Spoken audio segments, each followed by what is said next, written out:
اللہ اللہ اللہ۔ حضرت عمر کا بیٹا مصر گیا، وہاں سے کمائی کر کے لایا، تجارت کرنے گیا، لاکھوں کا مال۔ کون سا باپ ہے دنیا میں جس کا بیٹا باہر سے پیسے لے کے آئے تو ابا تفصیل پوچھے کہ بیٹا کہاں سے کمائے، کہاں سے لایا، کتنے ملے، کیوں آئے؟ کون سا باپ تفصیل پوچھتا ہے؟ ابا تو کہتا لا صحیح اور تعریفیں کرتا ہے، میرا بیٹا بڑی کمائی کرتا ہے۔ کبھی پوچھا ہے اس سے کہ ڈیوٹی صحیح دیتا ہے کہ نہیں؟ کبھی پوچھا ہے کہ تو ایمانداری کی روزی لاتا ہے کہ حرام کی کماتا ہے؟ یہ باپ کی ذمہ داری ہے، یہ اماں کی ذمہ داری ہے۔ پھر کہتا ہے بیماری کیسے آ گئی، پریشانی کیسے آ گئی؟ تو نے کبھی سوال کیا اپنی اولاد سے؟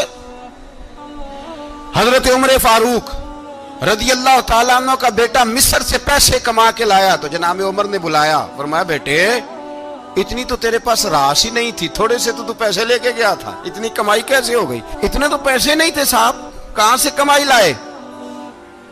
اس نے کہا ابا جی وہ جو میرے چچا ہے نا مصر کے گورنر، آپ کے دوست، انہوں نے میری مدد کی ہے۔ فرمایا جتنے لوگ گئے تھے سب کی ہے مدد اس نے؟ کہا نہیں صرف میری کی۔ فرمایا تیری کیوں کی؟ تیری کیوں کی؟ کہا حضور آپ کے دوست ہیں۔ فرمایا چپ کر، حضور انہوں نے مجھے اتنے پیسے دیے، میں نے کاروبار میں ڈالے تو نفع آیا تو میں ان کی رقم دے کے۔ فرمایا خاموش ہو جا، باقی جتنے لوگ گئے تھے سب کی مدد کی اس نے؟ کہا نہیں حضور صرف میری کی۔ فرمایا اس نے تیری مدد نہیں کی، اس نے خلیفہ کے بیٹے کی مدد کی، اس لیے کہ وہ خلیفہ کو اپنے حق میں نرم کر سکے۔ فرمایا آدھا مال تیرا ہے، آدھا مال غنیمت کا ہے، مال خزانہ کا ہے، مسلمانوں کا ہے، اس لیے کہ تو جو وہاں سے مال کما کے لایا ہے وہ اپنے باپ کے خلیفہ ہونے کی وجہ سے کما کے لایا ہے، لہذا رکھ ادھر۔ یہاں کہتے ہیں کدھر سے آیا، کیسے آیا، کون سا حساب دیں، کیا کریں؟ او بھائی حضرت عمر رضی اللہ تعالیٰ عنہ کا اپنی اولاد کے بارے میں یہ رنگ ہے۔ ایک جنگ سے نا خوشبو آئی، خوشبو بڑی مہنگی ہوتی تھی، عرب میں خوشبو آج بھی بڑی مہنگی ہے، وہ زیادہ استعمال کرتے ہیں۔ میری باتوں کی سمجھ آ رہی ہے میرے بھائیوں؟ بڑی مہنگی خوشبو تھی۔ جب وہ خوشبو آئی تو حضرت عمر نے کہا، گھر میں پہلے پہنچی حضرت عمر کے، چونکہ زیادہ عورتیں استعمال کرتی تھی گھر کے اندر خوشبو، مرد بھی لگاتے تھے۔ حضرت عمر نے اپنی بیوی سے کہا، آپ کی زوجہ تو تھی وہ بڑی خوشبو کو پسند کرتی تھی۔ حضرت عمر نے اپنی زوجہ سے کہا کہ خوشبو لاؤ، میں نے ایک عورت کی ڈیوٹی لگائی ہے، وہ خوشبو تول تول کے نا تو حصہ برابر صحابہ میں بانٹ دے گی۔ تو آپ کی زوجہ کہنے لگی کسی بی بی کی ڈیوٹی لگانے کی کیا ضرورت تھی، میں جو موجود تھی میں بانٹ دیتی ہوں تول کے حصہ برابر۔ آپ نے فرمایا نہیں تو رہنے دے، وہ فلانی بی بی بانٹے گی۔ کہا حضور میں نے بھی بانٹنی ہے، میرے پہ کچھ حق ہے؟ آپ نے فرمایا نہیں تو تفصیل نہ پوچھ، تو خوشبو دے دے، کوئی اور بانٹے گی۔ خاتون خانہ تھی نا، کہنے لگی نہیں مجھے بھی آج آپ کو بتانا ہی پڑے گا کہ کوئی جو بانٹ سکتی ہے تو میں کیوں نہیں بانٹ سکتی؟ زوجہ کہتی عمر نے بات کی تو میری چیخیں نکل گئی۔ حضرت عمر فرمانے لگے جب تو خوشبو بانٹے گی نا تیرے ہاتھوں کو بھی لگے گی، تیرے دوپٹوں کو بھی لگ جائے گی۔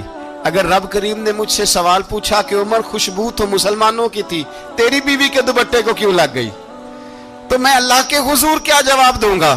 اگر اللہ نے یہ سوال کیا کہ تیری بیوی نے کیوں لگائی، وہ تو حصہ تھا مسلمانوں کا، تو نے تیری بیوی نے کیوں لگائی؟ تو فرمایا میں نہیں چاہتا کہ اللہ کے حضور مجھے اور تجھے باز پرس ہو، لہذا کسی اور کو بانٹنے دے۔ زوجہ روئی اور تڑپ کے کہنے لگی عمر مجھے لگتا ہے صبح قیامت بھی تیری بیوی ہونے کی وجہ سے اللہ مجھے جنت عطا فرما دے گا، تیری زوجہ ہونے کی برکت سے۔ بھائی یہ معیار رکھا، خدا کی قسم ایسا شخص تاریخ میں دوبارہ نہیں آیا۔